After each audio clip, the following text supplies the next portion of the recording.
health and plastic surgery, and especially occlusion. Occlusion, occlusion of the arteries, what they call like ischemia, consequencia, guys. And so anything can be like emboli here. What I want to understand is many people die in life, many of different reasons.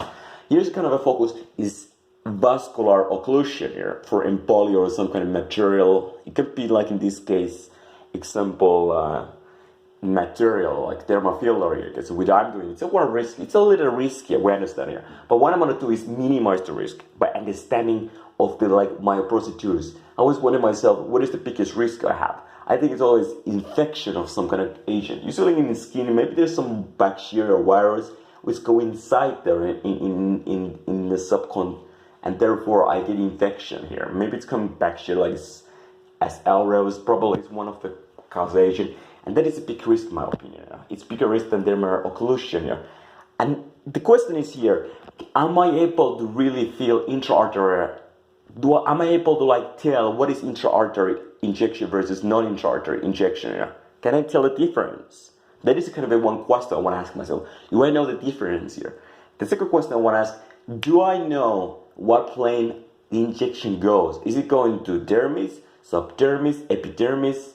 Is it going to subcutaneous tissue, fat layer tissue, SMAS, supraneuropponeurotic tissue? Is it going to periosteum or is it going to muscle layer here? What layer? What layer I'm injecting? Do I know it? How can I know it here? Master injection, they understand that there's layers. I know too, but am I able to tell? Where is it here? Because sometimes I can tell it, is it in the muscle here? Because in the muscle there's a small contraction when you inject the muscle. This muscle layer is very narrow in phase, you know, it's like 1-2 millimeter, the muscle here. It's not a very thick layer, guys. And even when injecting the muscle, guys, and there is a small little fascia, the like both whole side where it's contained, the muscle layer here. So therefore, usually it's leak off here, guys, because it's bigger. The cannulas have 4 and 5 millimeters opening section, okay, so cross section here, because it usually takes the pressure of the last effort here. So therefore, even it's in the muscle layer or whatever layer, they go usually the last pressure layer of the injection. The same thing is like if it's the artery, guys. If it's a 2 millimeter artery here, it's probably not going to go artery, the material, because it's easy to go in the other layers which have a less pressure. You need to always work against it. That's why it's difficult injecting in artery anything here, especially like against retrograde. It's more harder to inject the retrograde than its other flow here. There's a two grade here. Retrograde is backward, and then the other way is anterograde probably.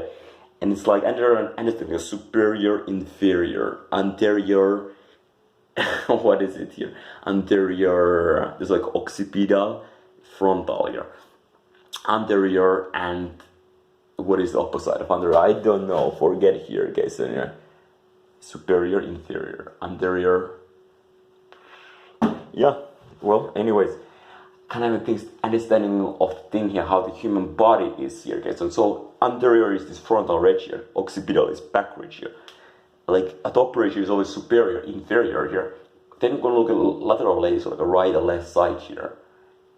And therefore, usually the right side is occipital here, oriental occipital here, example. Just to tell you about it here, understand the layers and understand the directions of it here. I'm always curious about the injections. And why don't just go like inject it here, like when I'm going to do it, just like, I don't know. Like I want to warn myself, like what should I do, when I should do it, how I should do it here. I'm always curious, like, well, what we're going to do here. I'm really love to take a good time here.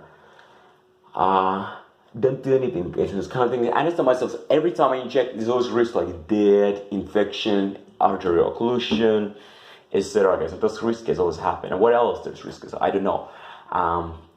But nothing happened so far, so it's cool here. Okay? It's kind of like there's a risk, but well, most likely they did not happen. Especially when you know very well what you do and you have a plan, everything here. When you inject AIDS, it's pretty safe material compared to many other materials. Okay? So like I'm not injecting some pure water. I'm injecting saline plus high HA here. This is kind of safe material. I'm looking for it because we have like a little bit try to sterilize the material. It's heat sterilized. It's going to be heat degradation of HA acid, and which means that this material just I don't have functions. Like when you're injecting this, what happened here? Like when you're looking for yourself, like is there any kind of leftover this material? When you're looking for like doing hatching here or this cannula here to go through this cutaneous tissue, what happened really, cases? Like what happened when it's cannula? Does it rejuvenate of this substance? Is there some glycogen? So I was always asking like what happened, I guess? There's a pain because like you break some tissues there, guys, and some kind of those tissues would keep different layers because you pierce in there. Every time you do a lot of things inside the cutaneous, there's always like break some tissues. It's kind of thing is that I don't know the strength of those arteries, but it's probably like difficult to pierce those arteries with microcanal because it's blunt. It's usually just like one like 999 times of 1,000.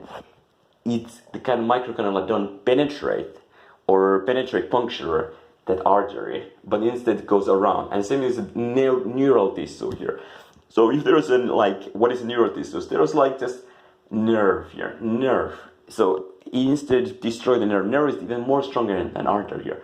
So the likelihood is only 1 in 4,000 you're able to penetrate nerve tissue with this microcannula. And if I ever penetrate, I will always feel huge pain, like and I will always back up here. When I push in this cannula, I cannot know does it destroy here, but I definitely know if the nerve is pierced or on this aspect here penetrate the nerve here, because I will definitely feel the pain for sure.